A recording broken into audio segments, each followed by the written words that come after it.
Hello and welcome to another edition of Mailbag.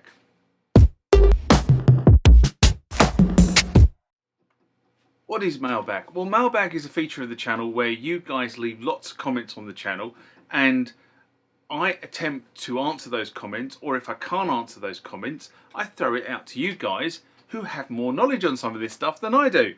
So let's get into the first mailbag of this session. Remember, like, comment, subscribe to the channel.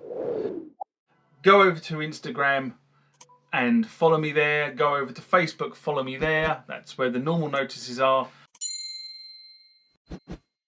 And consider becoming a Patreon. Okay, the next comment or question comes from G. Havina. And it was in response to, look at my notes, Espen Kraft's video blows up, Sunday morning rant I did in October 2024. And G. Havina writes, well said and thanks. Well, thank you very much. I was only kind of pushing my opinion on what Espen had said. Then G. Havina goes on to say, in my opinion, if anyone actually gives a damn, is on the side of the user interface discussion.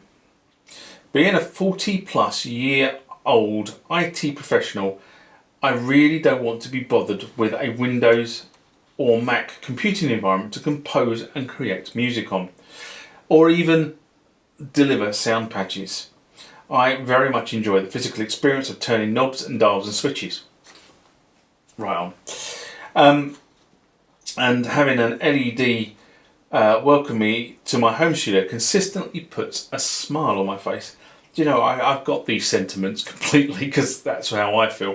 I wouldn't have so much hardware if I didn't feel that way. Especially now with the controversy of major operating systems spying on its users. The Windows 11 Copilot ongoing saga, Apple putting AI chips for pattern recognition in its modern hardware to detect abusive content. My appetite for modern operating systems has gone down to basically zero. Obviously, Linux and BSD systems are an exception. I get a bit peeved by Espen's remark about the Osmose. The Osmose sound engine is based on the Egan Matrix Sharp DSP architecture. By definition, it is actually a computer in the similar way to our microwave is a computer also. But Espen does totally miss the amazing user interface of the Osmose. The keyboard that allows you to manipulate the VCA and or VCF envelope curve of each and every note you play independently. One question, do I understand that the OBX and the UBXA synths are indeed software emulations of chipsets? I understood that Oberheim and Behringer do use modern versions of original oscillators and hardware chips. Now, it's a very good question. And as I said, thanks for the comments, because I think that's you make some very valid points. As I said, like me, you're a tactile environment musician. You like the feel of having keys, you like the feel of twiddling knobs, you like the feel of finding something that wasn't possibly there in the first place but now is there. And I can't completely get that sort of buzz. The problem I have with kind of the whole AI concept is it's a bit of a buzzword at the moment, and a lot of people don't really understand what AI is. A lot of people don't understand how the data is going to be used, and a lot of people do not really understand the whole sort of connotations of having something constantly review your data and feed back to you. Now, I work in the IT industry, as you probably know, and you know, I'm caught when I'm doing projects between the need for productivity and the need for privacy. When it comes to AI, you've got people who would just expose the world to AI and be damned with the consequences. And of course, those people aren't the ones that sit at the top of the tree that have to go and then answer to shareholders and regulatory authorities. And by regulatory authorities, I mean the police and the lawmakers. If AI starts to push data out beyond what you think is the ring-fence security cordon.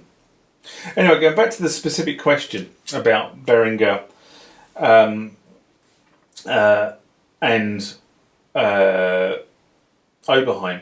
I can't really comment about Oberheim. I've seen a number of comments on various platforms and various user groups about how Oberheim actually do their latest synthesizer. Many people have opened up the new OBX and commentated that it basically is a mini computer running some sort of simulation software to be able to generate the textures and sounds of the three synthesizers that it kind of emulates. But I can't personally comment on that. Now, what I will say on the Behringer side is that they have stated on numerous occasions that they use an ARM platform to model the source synth. And they have been bringing that forward to be able to bring the synthesizers forward to market. The UBXA, which is on the top rack behind me, is the first of, I would say, the sort of serious synthesizers. There's been a number of other pieces of equipment that Oberheim have brought forward. The modelling on the RD8 and RD9 and RD6 for that. That's all based on a very similar technology. It's not. I don't think it's based fully on this ARM technology. It's based on a very similar technology. But what they have said is that they do model. They use this ARM technology to model. Now, and a couple of things have been challenged, or a couple of people have challenged me, should I say, saying I don't know what I'm talking about. But I am quoting directly from a Facebook post on the Behringer Facebook page, which says da da da da da da. We use ARM technology to do this. Oberheim, UBXA, da da da da. Signed Jury. So, and there is actually a mailbag. I think it's in this session actually of recording, where I actually have got the full text of that Facebook post. So when people have challenged me, I've kind of gone back and said, well, that's what Behringer have said. It's not what I understand. It's actually the statements that Behringer have actually made. So, hopefully, people understand that. Now, the other thing, then, this is kind of me reading completely between the lines, and I could be going off at a complete tangent. But if you remember back a couple of years back, Behringer bought the rights to the Oberheim name worldwide, but it couldn't secure the rights to the Oberheim name in the US.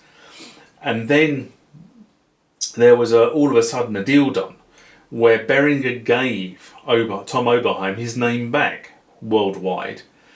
And I wonder at that point whether there was a sharing of technology between Oberheim and Behringer that allowed Behringer to effectively clone the UBXA without challenge and also develop the OBX.